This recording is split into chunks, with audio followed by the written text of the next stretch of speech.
কোরআনে সালাতের উল্লেখ ৮১। কোরআনের ৯৮ নম্বর সূরা বাইনাহের ৫ নম্বর আয়াতে বলা হয়েছে, এবং আদেশ দেওয়া হয় না একমাত্র আল্লাহর ইবাদত করার জন্য মাত্র একটি বিষয়ে নিষ্ঠাবান, মুখলেসিন অর্থ একাগ্র, একনিষ্ঠ, বিশুদ্ধ চিত্তে, পবিত্র মনে, পরিশুদ্ধভাবে দিনের জন্য সত্যে অবস্থান করিয়া এবং সালাত কায়েম করো এবং জাকাত আদায় করো, এবং ওইটাই প্রতিষ্ঠিত ধর্ম। ওয়া মা উমিরু ইল্লা লিয়াবুদুল্লাহা মুখলিসিনা লাহুদ্দিন হুনাফা ওয়া ইউকিমুস সালাতা ওয়া ইউতুজ যাকাতা ওয়া যালিকা দীনুল কাইয়্যিমা। কোরআনের এই আয়াতটির হুবহু অনুবাদ করতে গিয়ে বাক্যের সৌন্দর্যটি হারিয়ে ফেলতে বাধ্য হই। যা তা লিখে গড়পড়তা অনুবাদ করার পক্ষপাতী আমরা নই। আমরা আন্তরিক প্রচেষ্টা চালিয়ে যাই, এবং এই আন্তরিক প্রচেষ্টার মধ্যেও যদি সামান্য ভুল ত্রুটি থেকে যায়, উহার জন্য ক্ষমা প্রার্থী। এই আয়াতটির ব্যাখ্যা লিখতে গেলে প্রথমেই লিখতে হয় যে দিন দুই প্রকার, একটি আল্লাহর দিন এবং অপরটি মানুষের দিন। আল্লাহর দিন এক, অখণ্ড, অদ্বিতীয়, এবং ইহার কোনো পরিবর্তন নাই।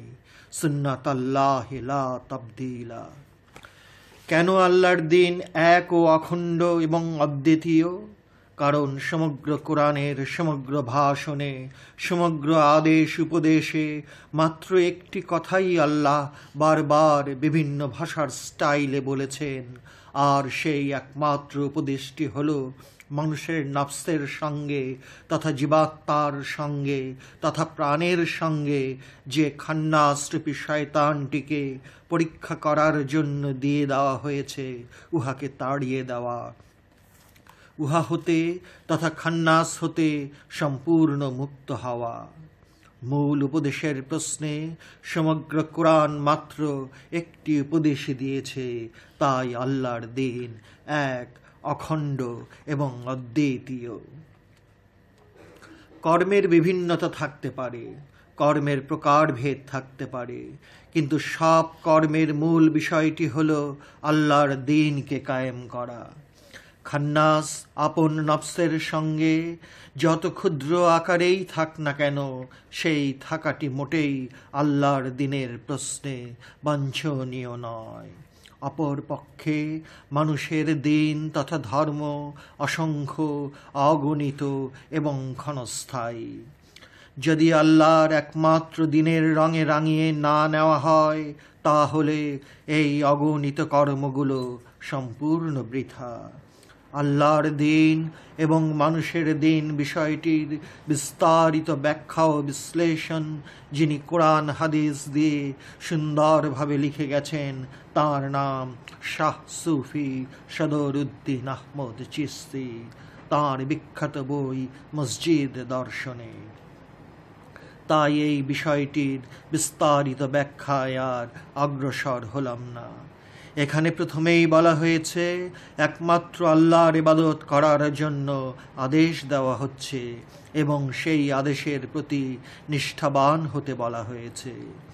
মুখলেসিন আরবি শব্দটির অনেক রকম অর্থ হতে পারে, কিন্তু এখানে বিশুদ্ধ চিত্তে তথা পবিত্র মন নিয়ে একমাত্র আল্লাহর ইবাদত করতে বলা হয়েছে। চিত্তের বিশুদ্ধতা বলতে কি বুঝায়, আর মনের পবিত্রতা বলতেই বা কি বুঝায়? চিত্ত তথা নফস কখন বিশুদ্ধ হয়? মন তথা নফস কখন পবিত্র হয়? একই কথা বারবার কতবার বলবো, অথচ বলতেই হবে, কারণ মূল কথার প্রশ্নে কোরআনুল করিম বারবার একই কথা অনেক রকম ভাষায় আমাদেরকে বুঝিয়ে দিচ্ছে। আমরা বুঝেও বুঝি না, আমরা জেগে থেকে ঘুমাই, তাই শত চেষ্টা করেও আসল কথাটি উদ্ধার করতে বড়ই কষ্ট হয়। বিশাল কালো কয়লার বিশাল আবর্জনার অভ্যন্তরেই হাতে গোনা কয়টি উজ্জ্বল বর্ণের হীরা পাওয়া যায়। এই আয়াত যারা আল্লাহর মূল রহস্যটি বুঝতে পারে, জানতে পারে, সেই সব সাধকদেরকে লক্ষ্য করে বলা হয়েছে। তাই সাধকদের বলা হচ্ছে, তোমরা একাগ্র মনে, বিশুদ্ধ চিত্তে, পবিত্র মনে আল্লাহর দ্বীনকে কায়েম করার জন্য অবিরাম সালাত ও যাকাত আদায় করে যাও। এই সালাতটি দায়েমি সালাত তথা অবিরাম আল্লাহর সঙ্গে সংযোগ প্রতিষ্ঠা করার তরে এগিয়ে যাও। অবশ্য ওয়াক্তিয়া সালাতের মাধ্যমেই ধীরে ধীরে দায়েমি সালাতের দিকে এগিয়ে যাওয়া যায়। মহানবী বলেছেন, আসসালাতুদ দাওয়ামি আফজালুম মিনাল সালাতিল ওয়াক্তি, অর্থাৎ ওয়াক্তিয়া সালাত হতে দায়েমি সালাত অনেক বেশি মর্যাদাপূর্ণ। সূরা মারেজের 23 নম্বর আয়াতেও বলা হয়েছে, যাহারা সালাতের উপর দায়েম তথা সর্ব অবস্থায় যোগাযোগের সালাতটিতে মশগুল হয়ে আছে, এরাই প্রকৃত সালাতি। এই রকম সালাতিদের প্রতিটি কাজ কর্ম, চলাফেরা, আচার অনুষ্ঠান এবং নিদ্রা যাওয়া সবই দায়েমি সালাতের অন্তর্ভুক্ত। যে সকল সাধকেরা অবিরাম ধ্যান সাধনায় দায়েমি সালাতকে প্রতিষ্ঠা করার তরে উঠে পড়ে লেগে আছে, তাদেরকেই এই আয়াতে উপদেশ দেওয়া হয়েছে। এই আদেশ উপদেশটি মোটেও অতি সাধারণ মানুষের জন্য নয়, বরং যারা চিন্তাশীল, যারা সত্যের জন্য জ্ঞান অন্বেষণ করে, যারা সত্যের পূজারী, যারা সত্যকে বুকে ধারণ করার জন্য জীবন বাজি রেখে জ্ঞান গবেষণায় মেতে থাকে, যারা আল্লাহর রহস্যলোকের পর্দা তথা পিনহানি উন্মোচন করার জন্য উঠে পড়ে লেগে আছে, তাদের জন্যই কোরআনের এই পবিত্র উপদেশটি দেওয়া হয়েছে। তারপর বলা হয়েছে যাকাতের কথাটি। এই যাকাত সম্পত্তির 2.5 ভাগ দান করার যাকাত নয়। যদিও সম্পত্তির 2.5 ভাগ দেওয়াটাও যাকাত, তবে ইহা মেজাজি যাকাত। এমন কোন নবী রাসূলের আগমন এই ধরাধামে হয়নি যাঁরা যাকাত আদায় না করেছেন। নবী হযরত আদম সম্পত্তির 2.5 ভাগ কাকে যাকাত দিয়েছিলেন? সম্পত্তির 2.5% দেবার মতো মানুষ কোথায়? তাও আবার অভাবী মানুষ হতে হবে, কারণ মেজাজি যাকাত অভাবীদেরকে দান করার বিধানটি দেওয়া হয়েছে। যেখানে মানুষই নাই, সেখানে অভাবী শব্দটি একটি অবান্তর শব্দ। আপন নফসের অভ্যন্তরের খান্নাসকে বিতাড়ন করার ধ্যান সাধনাটি হল হাকিকি যাকাত। এই হাকিকি যাকাতটি দান করতে পারলেই ইনসানে কামেল হয়ে যায়। এদেরকেই সম্যক গুরু, চেতন গুরু, পীরে কামেল ইত্যাদি নামে আখ্যায়িত করা হয়। আমাদের সীমিত বুদ্ধিতে এবং সীমিত অভিজ্ঞতায় এইটুকু অন্তত বুঝতে পারি যে আলোর সঙ্গে অন্ধকার থাকাটি অবধারিত, ভালোর সঙ্গে মন্দ, খাঁটির সঙ্গে ভেজাল, তৌহিদের সঙ্গে মূর্তি পূজা, অর্থাৎ আপন প্রবৃত্তির চাহিদাগুলাই মূর্তি, এবং নিজের মধ্যে দুয়ের অবস্থানের শিরক হতে মুক্তি পাবার ধ্যান সাধনার জন্য অবিরাম সালাত ও যাকাত করে যাবার উপদেশটি এই আয়াতে দেওয়া হয়েছে। এবং আরও বলা হয়েছে যে জেনে রাখো, এটাই আল্লাহর প্রতিষ্ঠিত দিন তথা ধর্ম। এই কায়েমি দিনের মধ্যে অবস্থান করার জন্য সাধকদেরকে কোরআনের এই আয়াতে আহ্বান জানানো হয়েছে। কর্মবন্ধন নয়, বরং কর্ম ইবাদত। কর্মের অভ্যন্তরে খান্নাসের দেওয়া কামনাগুলো যখন আপনার ভিতর হতে প্রকাশিত হয়ে পড়ে, তখনই কর্মটি বন্ধনে পরিণত হয়ে যায়। খান্নাসের চাওয়া পাওয়াগুলো মানব দেহের বাহিরে থাকে না, বরং নফসের অভ্যন্তরেই লুকিয়ে থাকে।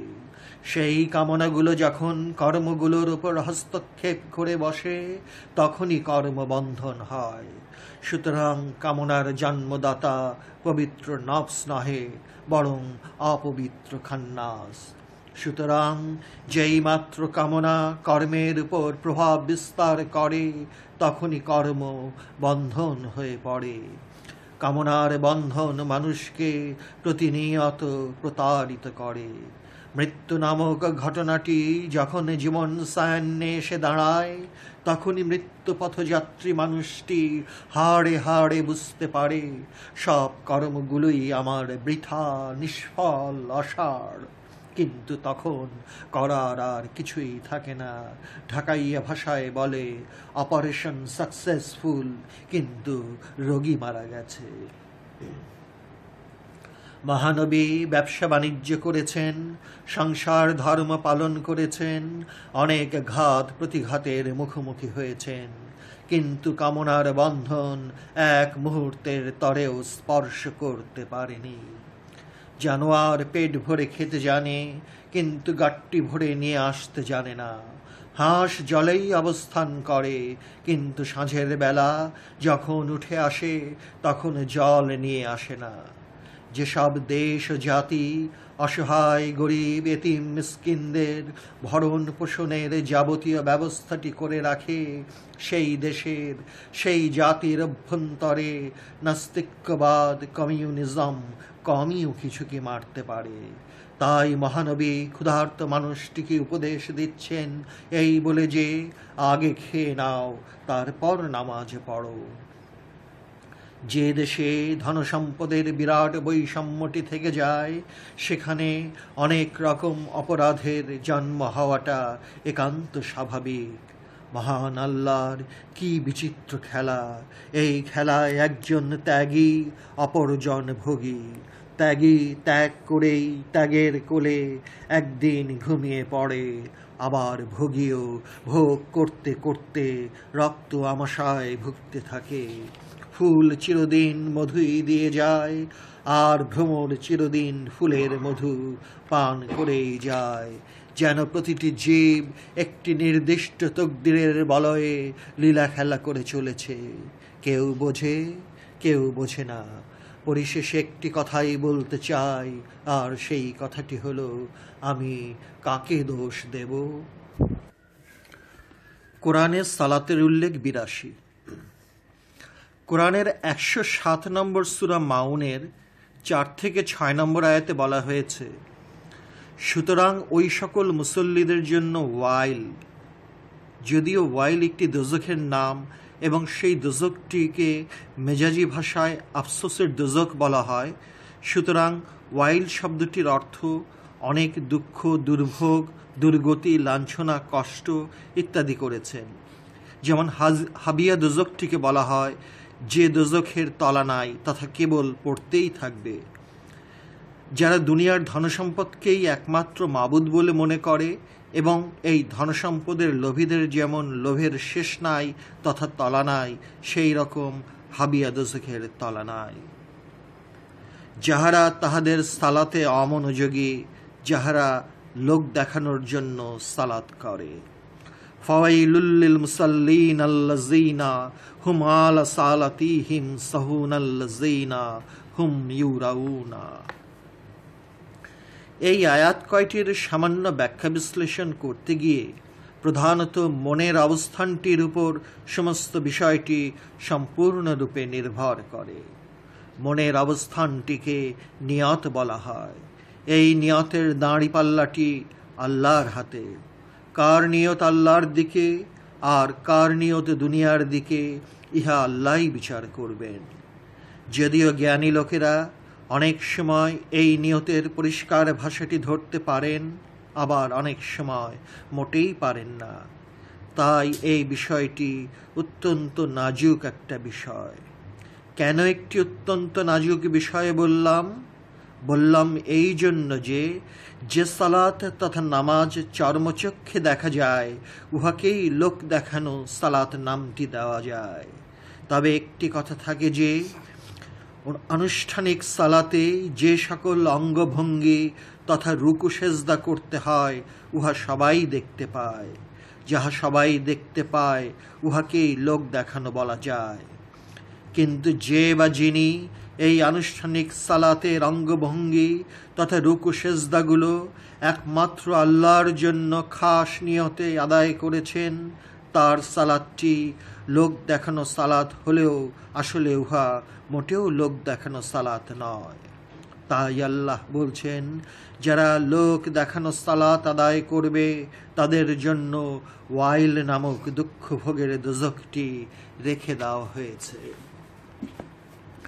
সালাত তথা যোগাযোগটি যদি আল্লাহর সঙ্গে যুক্ত না হয়ে দুনিয়া পাওয়ার আশায় করার নিয়তটি থাকে, তাহলে ওই সকল নামাজিদের জন্য ওয়াইল নামক আফসোসের দোজখের কথা বলা হয়েছে। এই রকম নামাজিদের মনের মধ্যে আল্লাহর সঙ্গে যোগাযোগের কথাটি থাকে না। তাই এই সালাত তথা নামাজকে অমনোযোগী, উদাসীন ইত্যাদি নামে আখ্যায়িত করা হয়। আবার পরক্ষণে যারা প্রকাশ্যে সালাত আদায় করার তরে আনুষ্ঠানিক রুকু সেজদা করছে, অথচ লোক দেখানোর তরে মোটেই করছে না, এটা বুঝতে কঠিন হলেও মোটেও অমনোযোগী এবং লোক দেখানো সালাত নয়। সুতরাং এক কথায় কোনটা আসল সালাত আর কোনটা নকল সালাত, এই পার্থক্যটি করা বড়ই কঠিন কাজ। তবে দায়েমি ব্যাপারে আনুষ্ঠানিকতার বালাই থাকার কথা নয়। যদি কেউ বুঝতে পারে যে লোকটি দায়েমি সালাতের মধ্যে ডুবে আছে, কিন্তু চর্মচক্ষে দেখবার এবং বিচার করার কোনো উপায় আছে কি না আমাদের জানা নাই।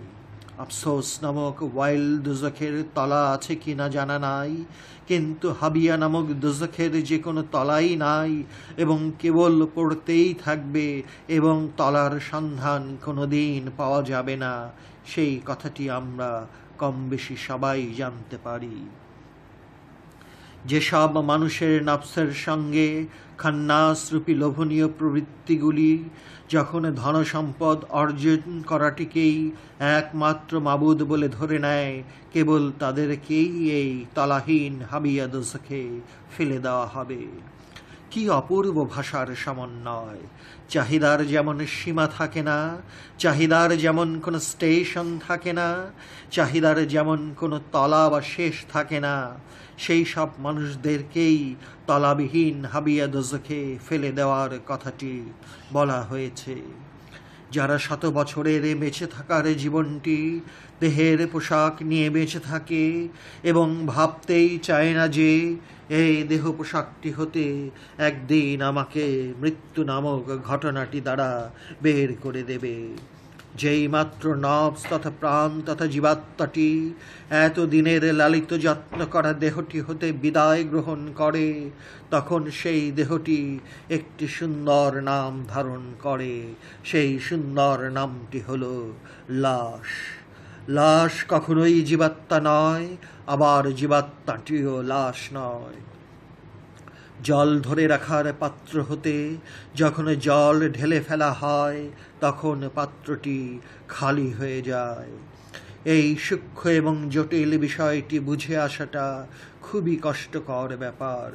ঘৃণ্য পুঁজিবাদের জঘন্য ধনসম্পদের উপর দাঁড়িয়ে যারা পরহেজগারির রং তামাশা দেখায়, তাদের রং তামাশাগুলো দেখে দেখেই কার্ল মার্কস, এঙ্গেলস, লেনিন এবং মাও সেতুংয়েরা জীবাত্মাটি তথা নফসটিকে অস্বীকার করতে বাধ্য হয়েছেন। রাশিয়ার সম্রাট জারের আমলে ধনী গরিবের নির্মম নিষ্ঠুর বৈষম্য দেখে দেখে যখন বিদ্রোহের দানা বাঁধতে থাকে এবং সেই বিদ্রোহই একদিন গণবিপ্লবের রূপ ধারণ করে, গণবিপ্লবের অনুসারীরা যখন জার সম্রাটের রাজপ্রাসাদ ক্রেমলিন আক্রমণ করে, তখন ক্রেমলিনের অভ্যন্তরে পবিত্র গির্জাটির ভেতর যীশু খ্রিস্ট এবং মা মরিয়মের বানানো পাথরের মূর্তির সামনে দাঁড়িয়ে জার সম্রাট, যাকে আইভান দ্য টেরিবল বলা হতো, সেই জার সম্রাট চিৎকার দিয়ে জনতাকে ধর্ম উপদেশ দিয়ে বললেন, এই পবিত্র গির্জায় প্রবেশ করো না। তোমরা কি দেখতে পাও না যিশু আর মা মরিয়মের পবিত্র প্রতিচ্ছবি? তখন জনতা গির্জার দ্বার প্রান্তে দাঁড়িয়ে চিৎকার করে বলে ফেলল, তোমার মতো পাপিষ্ঠ শয়তান যে ঘরে অবস্থান করে সেই ঘর কখনোই আল্লাহর ঘর হতে পারে না। পরক্ষণে ইতিহাস সাক্ষ্য দিচ্ছে, অর্ধেক দুনিয়ার খলিফা আমিরুল মোমিনিন ফারুক আজম হজরত উমর ফারুক জেরুজালেমে পোপের আগমন উপলক্ষে গিয়েছিলেন। পোপ সফরোনিয়াস উটের পৃষ্ঠ হতে খলিফা আমিরুল মোমিনিন উমর ফারুককে নামিয়ে যখন লাল গালিচায় সংবর্ধনা দিয়ে নিয়ে যাচ্ছিলেন, তখন মুসলিম জাহানের জেনারেল আবু উবায়দা চিৎকার দিয়ে বললেন, ওগো সফরোনিয়াস, আপনি যাকে উটের পিঠ হতে নামিয়ে নিয়ে যাচ্ছেন তিনি আমাদের খলিফা নন, তিনি খলিফার চাকর।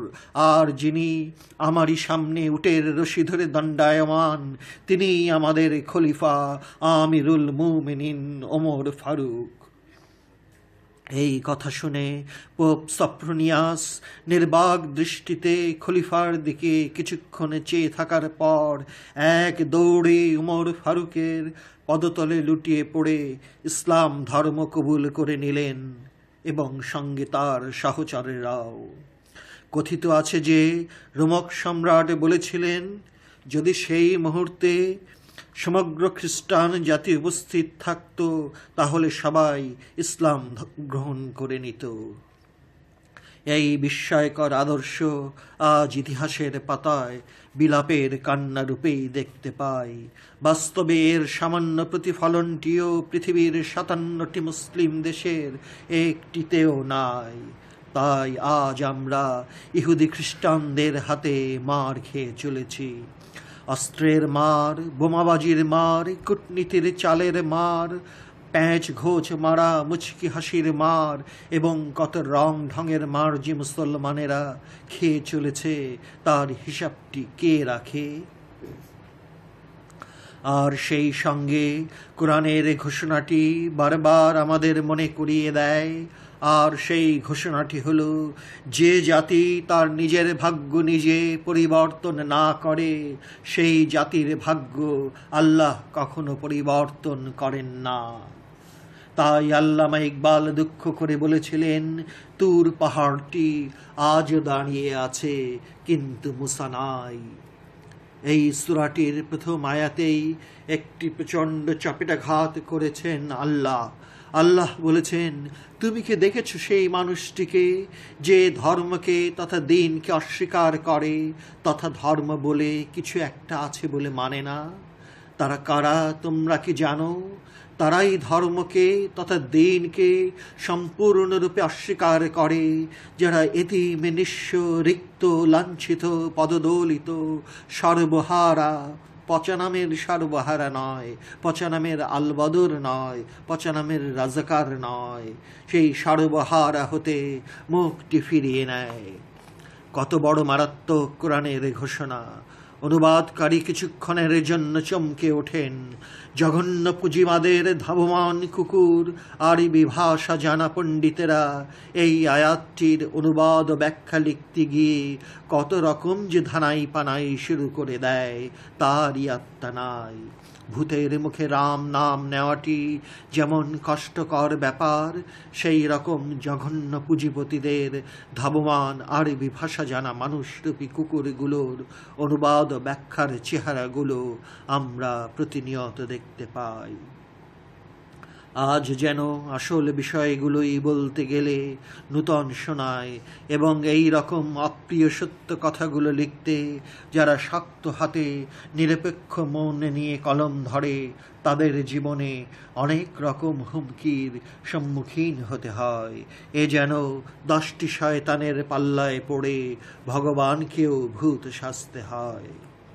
দাঁড়ে দাঁড়ে ঘুরেও যখন এক মুঠো ভাত একটি যুবতী মেয়ে সংগ্রহ করতে পারে না, তখন পেটের ক্ষুধা নিবারণ করার তরে যদি দেহটি বিক্রি করে দেয়, তাহলে সেই ফতোয়ার ভাষাটি অধম লেখকের জানা নাই। ইসলাম যেমন একটি পূর্ণাঙ্গ জীবন দর্শন, ঠিক তেমনি ইসলাম একটি পূর্ণাঙ্গ জীবন বিধান। কেউ কেউ বলে থাকে যদি 12 বছর বয়সে নামাজ না পড়তে চায়, তাহলে সমস্ত রকম আত্মীয়তার সম্পর্ক ছিন্ন করে মুখ ফিরিয়ে নাও। আর যারা ধনসম্পদের পাহাড় বানিয়ে এতিমদের থেকে মুখ ফিরিয়ে নেয়, এতিমের সম্পত্তি আত্মসাৎ করে, জাল দলিল করে এতিমের শেষ সম্বল থাকার ঘরটি হতে উচ্ছেদ করে দেয়, তাদের সাথে সকল প্রকার সম্পর্ক ছিন্ন করার কথাটি টেলিভিশন চ্যানেলগুলোতে একবারও শুনতে পাই না। কি চমৎকার আলেম উলামা, কি বাহারি ফতোয়ার বাহারি দলিলগুলো দিতে দেখি। এতিমের হক মেরে দিয়ে হালাল সাবান দিয়ে গোসল করে বেহেশতে যাবার দিবাস্বপ্ন দেখায় এই জঘন্য পুঁজিপতিরা। হালাল সাবান দিয়ে এতিমের হক মারা মানুষটির চামড়াটি পরিষ্কার করা যায়, কিন্তু কোনো হালাল সাবান দিয়ে মনের অভ্যন্তরের শয়তানি ময়লাগুলো পরিষ্কার করা যায়, সেই কথাটি ভুলেও একবার প্রচার করতে দেখি না। বড়ই দুঃখ ভারাক্রান্ত হৃদয়ে এই কথাগুলো লিখে গেলাম। জানি কারো কাছে ভালো লাগবে, কারো কাছে বিষের মতো মনে হবে, এবং দু একজন ভণ্ডামি করছে বলে অপবাদ দিতেও কুণ্ঠাবোধ করবে না। হায় রে, মানুষের খুব বেশি হলে 100 বছরের জীবন, জানে মৃত্যু অবধারিত, তবু শয়তানি খেলাটি খেলেই চলছে। একদম নিরপেক্ষ মন নিয়ে একটি বিশেষ ঘটনার অভিজ্ঞতাটি এখন বলছি। এক মুক্তিযোদ্ধা এক রাজাকারকে গুলি করে হত্যা করবে। রাজাকার অনুরোধ করছে, আমাকে বুকে গুলি করুন, কিন্তু মুক্তিযোদ্ধা পায়খানার রাস্তায় রিভলভারের নলটি ঢুকিয়ে গুলি করে। অধম লেখক তখন সদরঘাটের শরীফ মার্কেটের 2য় তলায় ডাক্তারি করি। একটি রোগীকে স্ট্রেচারে করে নিয়ে আসা হলো। রোগীর আত্মীয়দেরকে প্রশ্ন করলাম, কি রোগ হয়েছে? বলা হলো ক্যান্সার। জিজ্ঞাসা করলাম, কোথায়? উত্তর, পায়খানার রাস্তায়। আমি অধম লেখক পায়খানার রাস্তাটি দেখার জন্য কাপড়টি খুলে ফেলি। দেখতে পেলাম ছোট্ট একটি ফুলকপির মতো সাদা। পায়খানা করার রাস্তাটি দেখা যায় না, টিউবের সাহায্যে অন্য পথে পায়খানা করানো হয়। প্রশ্ন করলাম রোগীকে, তুমি এমন কি পাপ করেছো বাবা? রোগী অকপটে বলল, যা প্রথমেই বর্ণনা করেছি। বুঝতে পারলাম, যত বড় পাপী হোক না কেন, এইভাবে হত্যা করাটি মোটেই ঠিক হয়নি। এই রকমভাবে 42টি বছর হোমিও ডাক্তারি করেছি। অহংকার করে বলছি না। হোমিও ডাক্তার হিসেবে অধম লেখকের মোটামুটি একটি সুনামি ছিল। বহু অভিজ্ঞতার মধ্যে হতে মাত্র একটি অভিজ্ঞতার কথাটি তুলে ধরলাম। হযরত জাবিরের বর্ণিত বিখ্যাত হাদিসটির অর্ধেক আমাদের দেশে প্রচার করা হয়। সেই অর্ধেক হাদিসটি হলো নামাজ বেহেশতের চাবি, কিন্তু পরের অর্ধেক হাদিসটি বলা হয় না। সেই অর্ধেক হাদিসটি হলো নামাজের চাবি তাহারাত তথা পবিত্রতা। বেহেশতের চাবি যেরকম নামাজ, ঠিক সেরকম নামাজের চাবিটিও হলো তাহারাত তথা পবিত্রতা। এই তাহারাত তথা পবিত্রতাটি কি? হালাল সাবান দিয়ে সমগ্র শরীরটাকে ধৌত করে পবিত্র হবার কথাটি বলা হয়েছে। যদি বলেন হ্যাঁ, তাহলে এই হ্যাঁ বলাটাই আপনার তকদির, আর যদি বলেন না, তাহলে এই না বলাটাই আপনার তকদির। একটি কথা অবশ্য ভুলে গেলে চলবে না যে যারা মজ্জুব, মস্তান, আবদাল, আরিফ, আল্লাহর আশিক, তাদের বেলায় এই কথাগুলো মোটেই প্রযোজ্য নয়। কারণ লা ইউফতা আলাল আশিকিন তথা আল্লাহর আশিকদের উপর কোনো ফতোয়া নাই। জান্নাতের চাবিটি যে নামাজ এবং নামাজের চাবিটি যে তাহারাত, তাহা পবিত্রতা, এই কথাটির আরেকটু ব্যাখ্যার প্রয়োজন। তবে পাঠকদের সুবিধার্থে বাংলা ভাষায় হাদিসটি হুবহু তুলে দিলাম। আন জাবিরিন কালা কালা রাসূলুল্লাহি মিফতাহুল জান্নাতে আস-সালাতু ওয়া মিফতাহু সালাতিত তুহুর। অর্থাৎ হযরত জাবের বলেছেন, জান্নাতের চাবিটি হলো নামাজ এবং নামাজের চাবিটি হলো পবিত্রতা। এখানে পবিত্রতার প্রশ্নেও মেজাজি পবিত্রতা এবং হাকিকি পবিত্রতার কথাটি এসে পড়ে। মেজাজি পবিত্রতা বলতে আমরা মোটামুটি বুঝে থাকি অজু গোসল, আর অপরপক্ষে হাকিকি পবিত্রতাটিকে ইচ্ছে করেই দুই ভাগ করে নিলাম। প্রথম ভাগটিতে সত্য পথে চলা, অন্যায় না করা, জুলুম হতে মুখ ফিরিয়ে নেওয়া, মানবতার সেবায় আত্মনিয়োগ করা, গরিব দুঃখীকে দান খয়রাত করা, মাপে কম না দেওয়া, খাদ্যে ভেজাল না মেশানো, ব্যবসা করতে গিয়ে মানুষের মাথায় বাড়ি দেওয়া, লাভ করা হতে বিরত থাকা, জাল দলিল করে অন্যের সম্পদ আত্মসাৎ না করা ইত্যাদি বিষয়গুলো হাকিকি পবিত্রতার প্রথম ধাপ। কিন্তু দ্বিতীয় ধাপটি তথা সর্বোচ্চ পবিত্রতাটি হল আপন নফস তথা প্রাণ তথা জীবাত্মা হতে খন্নাসরূপী শয়তানটিকে বাহির করে দেওয়া। মানুষ মনে করে যে সে একা, কিন্তু এই মানুষের সঙ্গেই যে খন্নাসরূপী শয়তানটিকে পরীক্ষা করার উদ্দেশ্যে দেওয়া হয়েছে, উহাকে ধ্যান সাধনা মোরাকাবা মুশাহেদার মাধ্যমে সরিয়ে দেওয়া। যিনি আপন নফস হতে খন্নাসটিকে তাড়িয়ে দিতে পেরেছেন, তিনি পীর, তিনি মুর্শিদ, তিনি পথপ্রদর্শক, তিনি গুরু। গু মানে অন্ধকার এবং রু মানে আলো। সুতরাং যিনি অন্ধকার হতে আলোর পথে নিয়ে যাবার ফর্মুলাগুলো দিতে পারেন, তিনি গুরু। মহানবী বলেছেন, মানব দেহের অভ্যন্তরে এক টুকরো গোস্ত আছে, সেই গোস্তটি যদি পবিত্র হয় তবে সমস্ত দেহটাই পবিত্র, আর যদি সেই গোস্তের টুকরোটি অপবিত্র থেকে যায় তাহলে সমস্ত দেহটাই অপবিত্র। হুবহু উদ্ধৃত করা হয়নি। মহানবীর এই হাদিসটিতে একটি মারাত্মক বিষয়ের নির্দেশ দেওয়া হয়েছে। সেই গোস্তের টুকরোটির নাম হলো কলব। সেই কলবেই আপন নফস এবং খন্নাসরূপী শয়তান উভয় অবস্থান করে। উভয়ের অবস্থানে একটি মানুষ যত বড় দাতাই হোক, যত বড় মহানই হোক, যত বড় ত্যাগী হোক, কিন্তু খন্নাসরূপী শয়তানটি যদি আপন কলবে অবস্থান করে তাহলে সুফিবাদের দৃষ্টিতে সেই মানুষটিকে পবিত্রতার বলয়ে রাখা যায় না। আমার এই কথাগুলোতে মন ও বিবেক হয়তো বিদ্রোহ করতে পারে, প্রতিবাদ করতে পারে, কিন্তু যত বিদ্রোহ আর যত প্রতিবাদই করা হোক না কেন, কলবে খন্নাসের অবস্থানটি থাকা পর্যন্ত মানুষটি কম বেশি কলুষিত। এই বিষয়গুলো এতই সূক্ষ্ম যে অণুবীক্ষণ যন্ত্রে পরমাণু ধরা পড়ে, কিন্তু এই বিষয়টি ধরা পড়ার যন্ত্রটি অধম লেখকের জানা নাই। কলবে খন্নাস থাকলে কামনা থাকবেই, আর কামনা থাকলেই কর্ম কলুষিত হয়। সুতরাং কামনাই বন্ধন।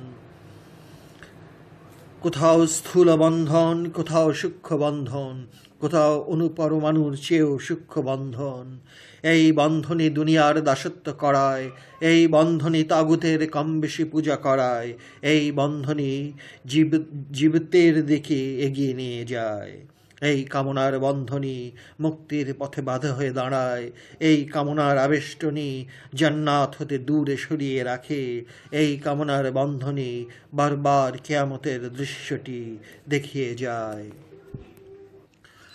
কলবে খন্নাস থাকলে কামনা থাকবেই, আর কামনা থাকলেই কর্ম কলুষিত হয়। সুতরাং কামনাই বন্ধন। কোথাও স্থূল বন্ধন, কোথাও সূক্ষ্ম বন্ধন, কোথাও অনুপরমাণুর চেয়েও সূক্ষ্ম বন্ধন। এই বন্ধনে দুনিয়ার দাসত্ব করায়, এই বন্ধনে তাগুতের কম বেশি পূজা করায়, এই বন্ধনই জীবতের দিকে এগিয়ে যায়। এই কামনার বন্ধনে মুক্তির পথে বাধা হয়ে দাঁড়ায়। এই কামনার আবেষ্টনী জান্নাত হতে দূরে সরিয়ে রাখে। এই কামনার বন্ধনই বারবার কিয়ামতের দৃশ্যটি দেখিয়ে দেয়। মৃত্যুই কিয়ামত, এবং এতে বিন্দু পরিমাণ সন্দেহের অবকাশ নাই। সুতরাং মৃত্যু নামক কিয়ামতটি ঘটে যাবার সঙ্গে সঙ্গে আবার উঠানো হয়। হিন্দু ধর্মে যাকে পুনর্জন্মবাদ বলা হয়। আমরা ইচ্ছা করেই পুনর্জন্মবাদ না বলে বারবার কিয়ামত হবার কথাটি বলবো। অনেকটা লাউ মানে কদু, আর কদু মানে লাউ। ভাষার প্রকার ভেদে মানুষের মাঝে বিভ্রান্তির গোলক ধাঁধায় পড়াটা অস্বাভাবিক নয়। ছোটবেলায় দেখেছি বাপ দাদারা সবাই ধুতি পরিধান করত, আর এখন ডক্টর গোয়েবলসের মতো প্রচারণায় ধুতিটি হয়ে গেছে হিন্দুদের পোশাক। গোয়েবলসের প্রচারণায় খোদা হাফেজ হয়ে গেছে আল্লাহ হাফেজ, অথচ ধুতি বাঙালির জাতীয় পোশাক। অবশ্যই বাঙালি জাতির জন্য আল্লাহ অনেক নবী রসুল পাঠিয়েছেন, বাঙালির জাতীয় ভাষায় আল্লাহর নিদর্শন সমূহ প্রচার করার জন্য। আবুল আহাব, আবু জাহেল, ওকবা, সাইবা এবং আবদুল্লাহর মতো কাট্টা কাফেরেরা যে পোশাক পরিধান করত, সেই একই পোশাক মহান সাহাবারাও পরিধান করতেন। ইমাম গাজ্জালি এর এই বক্তব্যের উৎস। প্রায় ধর্মেই এই সব ছোট ছোট বিষয়ে নোংরা কথা প্রচার করে সার্বজনীনতার রূপটিকে গণ্ডিতে আবদ্ধ করে ফেলে। মনে করে ধর্মের জন্য অনেক কিছু করলাম, আসলে কি ভয়ঙ্কর ক্ষতিগুলো যে করা হচ্ছে তা বুঝতে পারে না। এই প্যাঁচ ঘোষের দুনিয়াতেই আপনাকে পীর খুঁজতে হবে, গুরুর কাছে মুরিদ হতে হবে, কারণ হাকিকি জ্ঞানটি লাভ না করা পর্যন্ত বারবার দেহ নামক পোশাকগুলো বদল করে আপনাকে আসতেই হবে। আপনি মানলেও আসবেন, না মানলেও আসবেন। যে পর্যন্ত আপনি পীর তথা গুরু না পাবেন এবং সেই গুরুর কথা মতো ধ্যান সাধনাটি না করবেন, ততবার আপনাকে দেহ নামক পোশাকটি ফেলে ফেলে আসতেই হবে। দেহের পোশাক কাপড় যখন পরার অযোগ্য হয়ে যায় তখন ফেলে দেয়, ঠিক সেই রকম যতদিন এই অযোগ্য দেহ নামক পোশাকটি থেকে যাবে ততদিন আপনার জন্য পীর নাই, গুরু নাই। কেবল এক বোবা উদ্দেশ্যবিহীন উপাসনার আস্ফালন করে যেতে হবে। আসলে অতি অপ্রিয় সত্য কথাটি হলো, আগের জন্মের কর্মফলটি ভোগ করতেই হবে। ইহাই তকদিরের লিখন, ইহাই নিয়তির বিলাপ। সুতরাং তুমি যেমনে নাচাও তেমনি নাচি, পুতুলের কি দোষ। এই কথাটির মর্মবাণী কেউ বোঝে, কেউ বোঝে না। কেউ ঠাট্টা করে, কেউ বিদ্রূপের হাসি হেসে ছেঁড়া কাগজের মতো ছুঁড়ে ফেলে দেয়। এই খান্নাস নিয়ে মানুষ যদি অন্য কোনো গ্রহে যেতে পারে এবং বাসযোগ্য করে তুলতে পারে, সেখানেও এই খান্নাসটি থাকার দরুন ঝগড়াঝাঁটি, মারামারি, লাঠালাঠি, নেতৃত্বের রক্ত আমাশা, দারোগা পুলিশ, সিআইডি ডিবি, আধুনিক র্যাব, কোর্ট কাচারি, বিচারক, বিচার, জেলখানা, ফাঁসি দেবার জল্লাদ ইত্যাদি বিষয়গুলো অবশ্যই থাকবে। কেন থাকবে? ওই একটি মাত্র কারণ হলো, প্রতিটি মানুষের সঙ্গে তথা প্রাণের সঙ্গে তথা জীবাত্মার সঙ্গে খান্নাসরূপী শয়তানটিকে দিয়ে দেওয়া হয়েছে। কারণ কোরআনের মূল দর্শনটি হলো, যত প্রকার অপকর্মের একমাত্র নেতাটি হলো খান্নাসরূপী শয়তান। এই খান্নাসরূপী শয়তানটিকে কেমন করে তাড়াতে হবে, বিষয়টি অনেক জ্ঞানী গুণীর কাছেই একটি ফালতু বিষয়, হি হি করে হাসবার বিষয়। শান্তির জন্য কত রকম যে গবেষণা চলছে আর টনকে টন কাগজ নষ্ট করা হচ্ছে, এটা বলতে গেলে মহান তথাকথিত গবেষকের বিষয়টি চিন্তা করা তো দূরে থাক, বরং গাঁজাখুরি গল্প মনে করে কি অপূর্ব জ্ঞানের হাসি হেসে যায়। মহাপবিত্র মহামহান নোবেল প্রাইজটির সামান্য বয়ান দিতে চাই। বয়ানটি তথা ব্যাখ্যাটি অধম লেখকের নয়, আমেরিকার একজন নামকরা বিখ্যাত রাষ্ট্রবিজ্ঞানীর।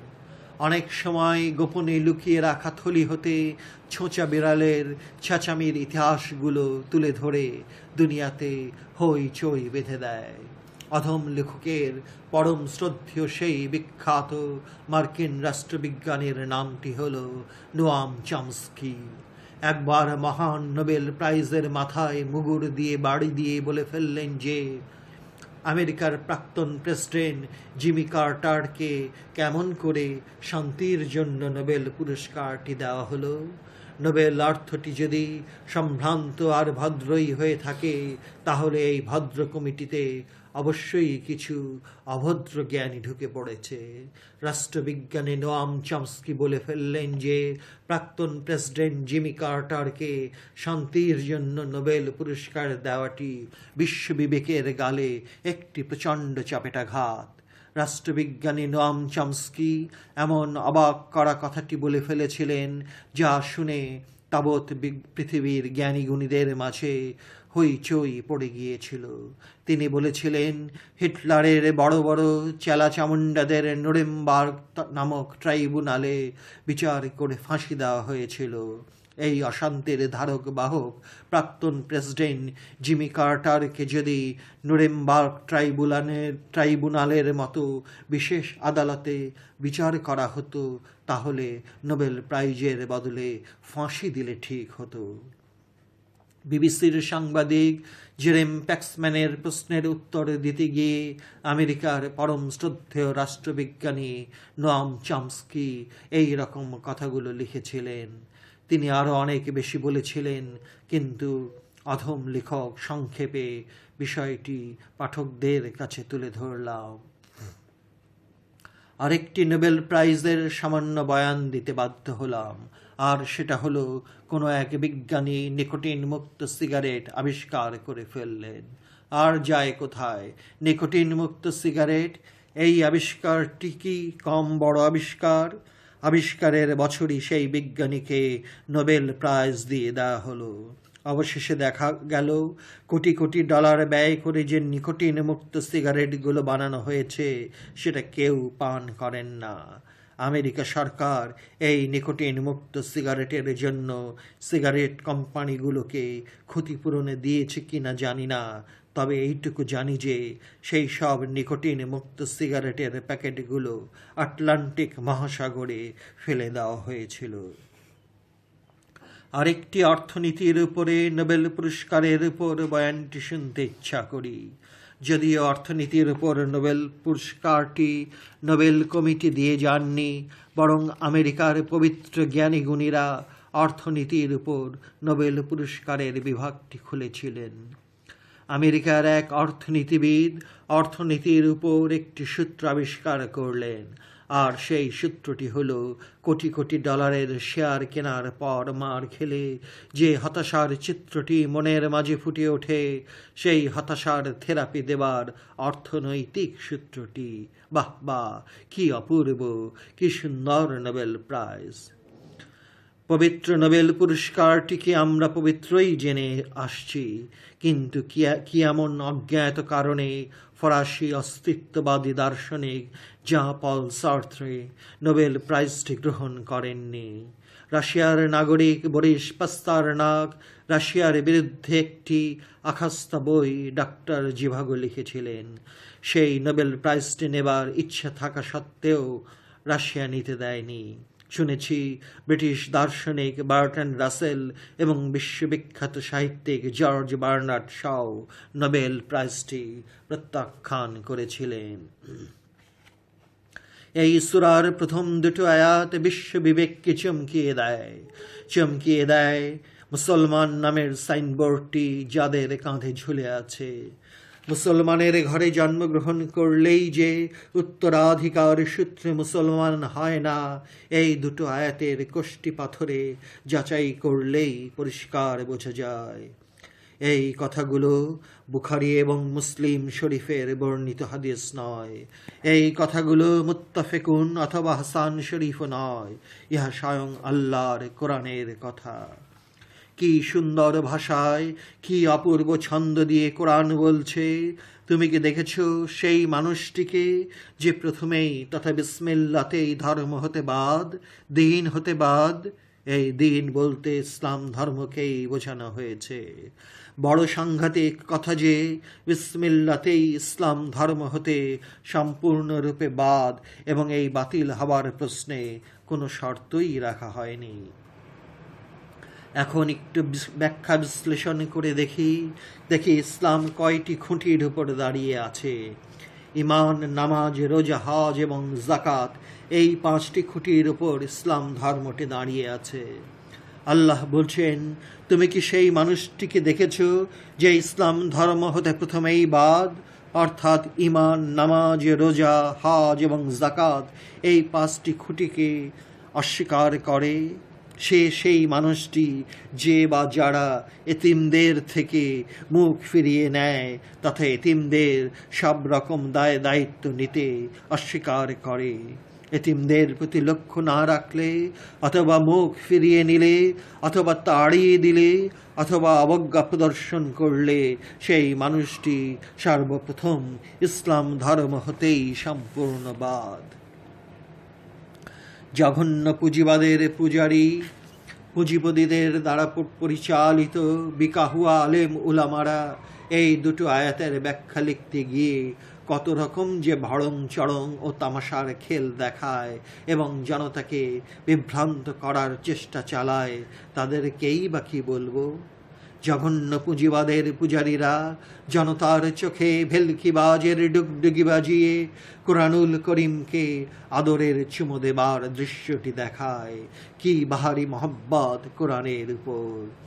মীর জাফর, মীর সাদেক আর হজ্জাজ বিন ইউসুফের মতো খচ্চর নামের নরপশুরাও বারবার কোরআনে চুমু খেয়েছে ইয়াজিদ আওলাদ রসুল শহীদ আজম ইমাম হুসাইনের কাটা মাথা মোবারক সামনে রেখে সূরা আল ইমরান হতে একটি আয়াত পড়তে গিয়ে যেন কোরআনের প্রতি ইয়াজিদের কত বড় দরদ। ইয়াজিদের টাকা পয়সায় পালিত 300 জাদরেল আলেম উলামারা আওলাদ রসুল শহীদ আজম ইমাম হুসাইনকে বাগী উপাধি দিয়ে কতল করার ফতোয়াটি সিরিয়ার রাজধানী দামেস্কের জনসাধারণকে দেখিয়েছিল। এই জন্যই মহানবী বলেছেন, এমন জামানা আসবে যখন এই আরবি ভাষা জানা আলেম উলামারা দুনিয়ার নিকৃষ্টতম জীবে পরিণত হবে। হাদিসটি হুবহু ধৃত নয়। দেশের লক্ষ লক্ষ বুভুক্ষ মানুষের হাড় ওঠা বুকের পাঁজরের উপরে দিয়ে হেঁটে, এহরামের পোশাক পরিধান করে, উড়োজাহাজে চড়ে মেজাজি হজব্রতটি পালন করে, তা পালন করুক, কিন্তু দেশের সরকার যদি এই রকম এতিমদের থেকে মুখ ফিরিয়ে নেবার মানবিকতাকে উপেক্ষা করে তো প্রতিনিয়ত এক এক রকম গজব নজল হতে থাকে। ভাবতে অবাক লাগে, যেখানে কোরআন বলছে, তুমি কি সেই মানুষটিকে দেখেছ যে ইসলাম ধর্মটিকে সম্পূর্ণ অস্বীকার করে তথা মানে না? কতবার কত রকমে একই কথা বারবার বলতে হচ্ছে। মনে হয় সবচেয়ে কঠিন পাথর নামক হীরাটি হতেও এদের বিবেক আরও শক্ত আর কঠিন। মহানবী বলেছেন, সূচের ছিদ্র দিয়ে একটি উট ঢোকাটা তোমার কাছে যেরকম অসম্ভব মনে হয়, তার চেয়েও অনেক অনেক বেশি অসম্ভব একজন ধনবান ব্যক্তির বেহেশতে প্রবেশ করা। আসারে মুবাশশারার যে 10 জন মহান সাহাবা দুনিয়াতে থেকেই বেহেশতের সুসংবাদ পেয়েছেন, তাদেরই একজন ধনবান সাহাবা আব্দুর রহমান ইবনে আউফ। এই আব্দুর রহমান ইবনে আউফেরও বেহেশতে প্রবেশ করতে 500 বছর লাগবে। এই 500 বছরটি কি পৃথিবীর গ্রহের হিসাব, নাকি অন্য কোনো অজ্ঞাত স্থানের হিসাব অধম লেখকের তা জানা নাই। অধম লেখক 10 বছর একাগ্র গবেষণা করে যে মারেফতের গোপন কথা নামে বইটি লিখেছিলাম, সেই বইটির জন্য জঘন্য পুঁজিপতিদের ধাবমান তথাকথিত আলেম উলামারা লেখকের ফাঁসি চেয়েছিল, বইটি বাজেয়াপ্ত করতে চেয়েছিল। বাজেয়াপ্ত হয়েছিল মারেফতের গোপন কথা নামক বইটি। স্পেশাল ট্রাইব্যুনাল জাজ কোর্টে অধম লেখকের বিচার হবার পর কেবল বেকসুর খালাসি পায়নি, বরং বিচারক নিজে একটি গবেষণামূলক গ্রন্থ বলে রায় দিয়েছেন।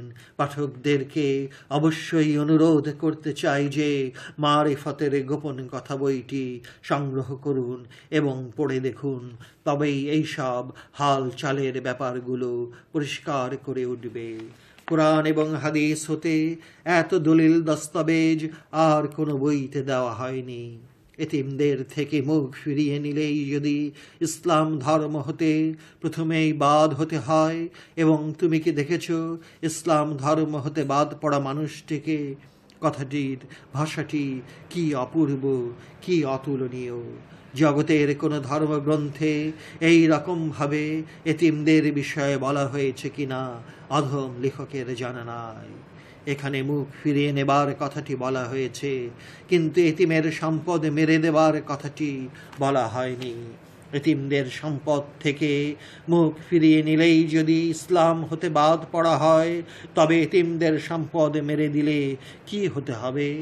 খানিকটা কুচ পরোয়া নাহি, কিন্তু যখন লিভার ক্যান্সারের মতো দুরারোগ্য ব্যাধিগুলো আক্রমণ করে, তখন হয়তো কিছুটা বুঝতে পারে যে ঠেলার নাম বাবাজি।